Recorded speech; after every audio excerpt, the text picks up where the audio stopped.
Hi, it's Stephanie here from Baby Butterbean. Today we're going to make a really great treat that kids love, but so do the adults in their lives. So we're making apple oat bars today, a really creamy, chewy, sweet treat that's totally healthy. That's why I love these guys. So we're going to take first about 3/4 of a cup of whole rolled oats. So we want the regular oats. We don't want quick oats or Irish oats, just good rolled oats, organic if you can get them. We're going to pulse this a few times to grind them up, and it's okay if there's a few large pieces left in there. We don't want to grind it all the way down to flour. We just want to grind it into pretty small pieces. So here we go.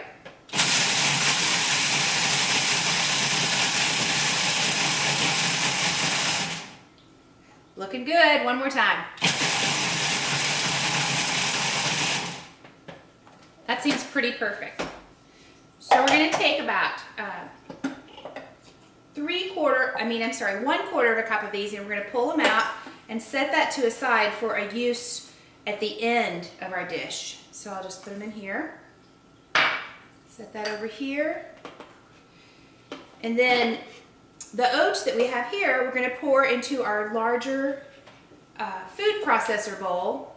Let me get the pieces changed out here. So we'll put about a 1/2 cup of oats in here. We have about a 1/2 teaspoon of ground cinnamon. Smells wonderful. We have about 1.5 cups of sliced dried apples. Now these are just dried apples, no sulfites or sulfates in them, no, they're unsulfured. So there's no preservatives in here to give anybody any problems. Just good, wholesome, sweet dried apples. And then here we have a cup of medjool dates that are pitted. You can buy these dried in the bulk food section of your local store. If you find that they're a little bit too dry, then it's okay to soak them in water for a few minutes first, and that's what I did here. And that will help to put some moisture into this mix as we grind it up, and that moisture will help to hold everything together. So we're going to put the top on this, and we're going to process this for a little while. What we want it to do is grind everything up in there, and then it'll start to roll up into balls. Not so much like a bread, but more like a grainy mixture that's just really starting to stick together. So here we go.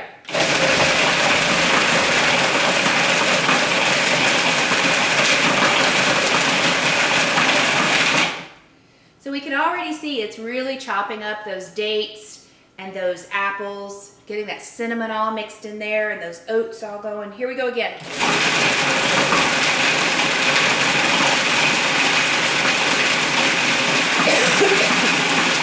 Okay, this is a really great treat for an after-school treat for kids or to throw in a lunchbox.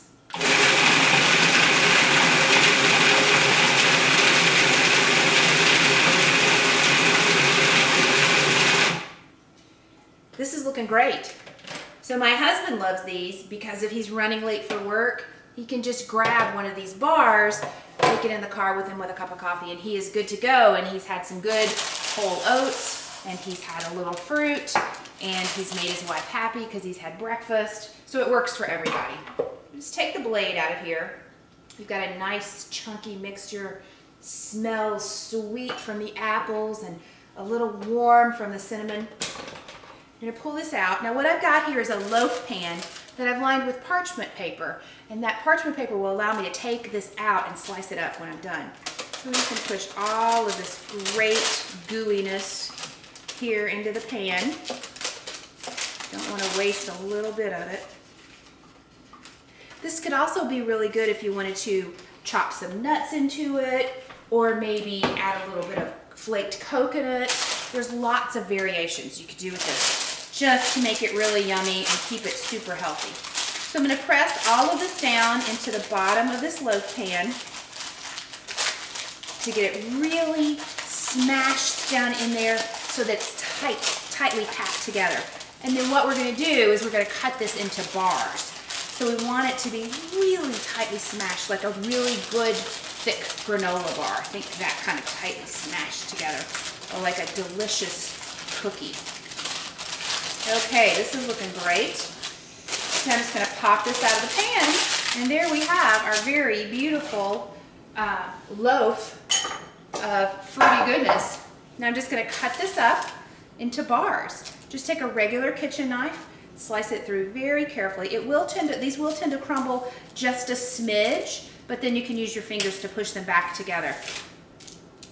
And then I'm going to take one of these. Now they're pretty sticky on the outside, so this is where our 1/4 cup of ground up oats comes in.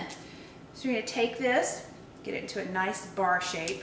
I'm just going to drop it in my little bowl of oats and sprinkle oats on top of it. And that helps to keep the stickiness to a minimum. So now, you know, I got to taste it. Let's see how it is. Oh my gosh. So good. So good. So that's all there is to it. Slice these guys up, roll them in the oats, put them in a covered dish. They'll keep on the countertop for a day or two, in the fridge for 3 or 4 more days. But my guess is they won't last that long in your house. So enjoy these sweet, delicious oat bars. So good. Yum. Have a great time. Bye-bye.